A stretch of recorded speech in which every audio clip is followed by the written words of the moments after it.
రాజకీయ పార్టీ అనేది different and ప్రభుత్వం అనేది డిఫరెంట్. ప్రభుత్వంలో కోసం 5 ఏళ్ళు ఉంటాం, మళ్ళీ ప్రజల అవకాశం ఇస్తే కంటిన్యూ అవుతుంది.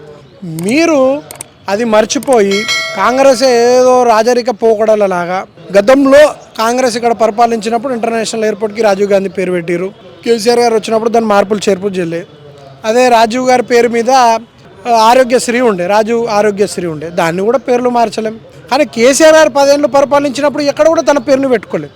రైతు బంధు ఇచ్చినప్పుడు రైతు ఎప్పుడు కూడా తలెత్తుకొని ఉండాలి, అది రైతు పేరు మీదనే దాన్ని ఆవిష్కరించారు. రైతు బంధన్ దేశ మిషన్ భగీరథ తెచ్చిన నీరు కూడా ఒక భగీరథుడు, కాళేశ్వరం తెచ్చిన అక్కడున్న కాళేశ్వరం మందిరం పైన ఇవ్వడం జరిగింది.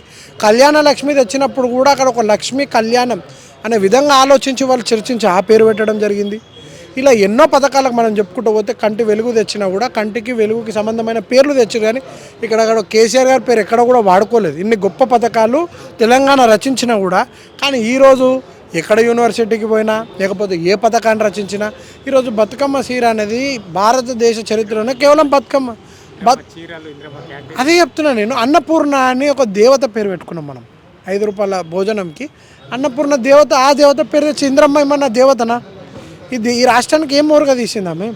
ఈ దేశంలో ఎమర్జెన్సీ పాలన విధించింది ఇంద్రమ్మ కదా.